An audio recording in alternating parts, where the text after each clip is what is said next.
नमस्कार। आज के संदर्भ में यदि हम बात करें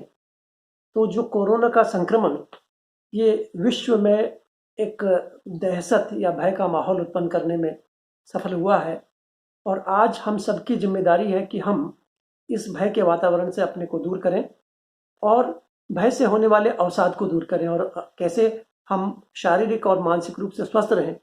और इसमें मर्म चिकित्सा की क्या भूमिका हो सकती है, इसके पहलुओं पर विचार करें। मैं समझता हूँ कि हम सभी के जीवन में ये पहला अवसर होगा कि हम सभी को इतना समय अपने शरीर के लिए, अपनी इंद्रियों के लिए, अपने भीतर झांकने के लिए कभी एक साथ इतना समय मिला होगा और हमें इस समय का निश्चित रूप से सदुपयोग करना चाहिए और शारीरिक, मानसिक और आध्यात्मिक रूप से कैसे स्वस्थ रहें इसके लिए प्रयास करना चाहिए। जैसा हम लोग जानते हैं कि मर्म चिकित्सा विश्व की सबसे प्राचीनतम चिकित्सा पद्धति है और सबसे महत्वपूर्ण चिकित्सा पद्धति है और इसका प्रभाव भी हम लोग देखते हैं कि ये सबसे ज़्यादा गुणकारी और सबसे ज़्यादा कार्यकारी, शीघ्र कार्यकारी चिकित्सा पद्धति है। और हमारे शरीर में जैसे हम सभी लोग जानते हैं कि 107 मर्म स्थान होते हैं, लेकिन इनमें से कुछ विशिष्ट मर्म स्थान जो कि हमारे शरीर को बहुत अच्छे ढंग से स्वस्थ रखते हैं, उनके विषय में हम लोग सभी जानते हैं और कैसे इसका उपयोग आज के संदर्भ में हम लोग अपने लिए कर सकते हैं और कैसे इन छोटी सी प्रक्रियाओं के माध्यम से, मर्म स्टिमुलेशन के माध्यम से अपने को शारीरिक और मानसिक रूप से स्वस्थ रख सकते हैं, इसको जानने के लिए हम लोग थोड़ी सी चर्चा करते हैं। देखिए कि ये जो अवसाद की स्थिति होती है, अवसाद का मतलब क्या है कि जब हमारा जो भी कोई कार्य, मनोवांछित कार्य हम लोग नहीं कर पा रहे, बाहर नहीं जा पा रहे, इससे कहीं ना कहीं फ्रस्ट्रेशन और मन में कोई भय की स्थिति हमारी पैदा हो रही है और वो डिप्रेशन पैदा करती है और उस डिप्रेशन से बहुत सारी बीमारियां हमारे शरीर में पैदा हो रही हैं। और ये कहा जाता है कि यदि हमारा मन ठीक नहीं है तो हमारा तन भी स्वस्थ नहीं रह सकता। इसलिए ये जो मानसिक आघात है उससे कहीं ना कहीं हमें शारीरिक परेशानियां भी हो सकती हैं।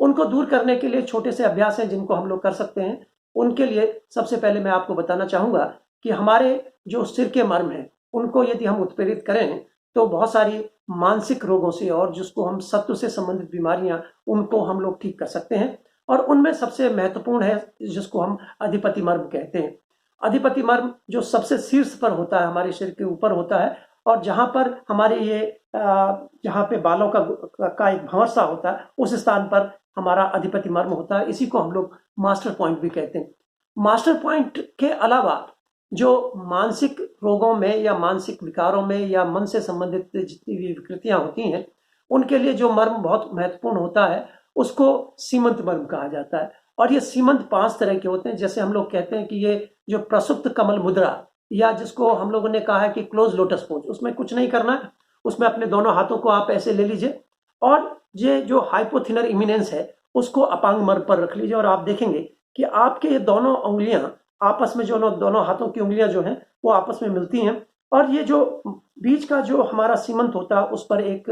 प्रभाव आप पैदा कर सकते हैं, उसको दबाव एक उत्पन्न कर सकते हैं। और ये जो दोनों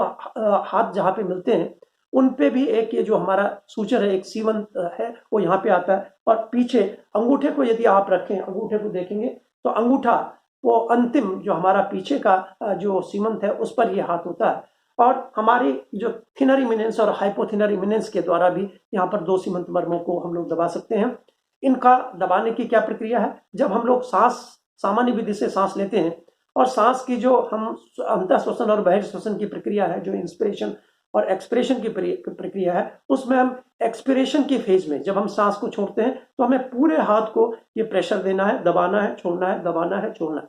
और ये 15 से 18 बार इसको हम लोग करते हैं और इस ढंग से हम अपने जितने भी मन की जो विकार है और मानसिक जो रोग हैं उनको ठीक करने में सहयोगी हो सकते हैं।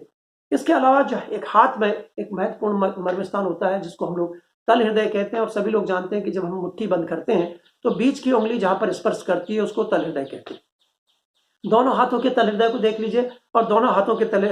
हृदय को आप क्रमशः दबाएंगे और 15 से 18 बार इसको दबाएंगे और 0.8 सेकंड का एक स्टिमुलस देंगे तो इससे भी हमारे मानसिक और जो हृदय की तकलीफें हैं उसको कम होती है। जो मन और हृदय से संबंधित जो दोनों विकार हैं वो ठीक होते हैं।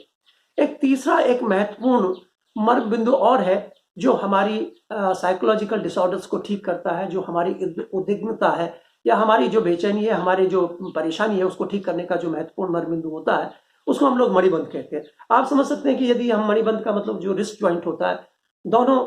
हड्डियों के ऊपर जो रेडियस के जो स्टाइलाइट प्रोसेस है उसके ऊपर स्नो बॉक्स के पास, यदि आप दोनों हाथ को दूसरी रिस्ट से पकड़ें, रिस्ट को दूसरे हाथ से पकड़ें, तो देखेंगे कि मिडिल फिंगर और थंब के बीच में आपकी जो रिस्ट है आ जाती है। तो इतना प्रेशर होता है, एक प्रेशर आप फील कर सकते हैं, और उसको क्लॉकवाइज और एंटी क्लॉकवाइज घुमाएंगे तो इससे आपका मणिबंध मर्म प्रेरित होता है। इसको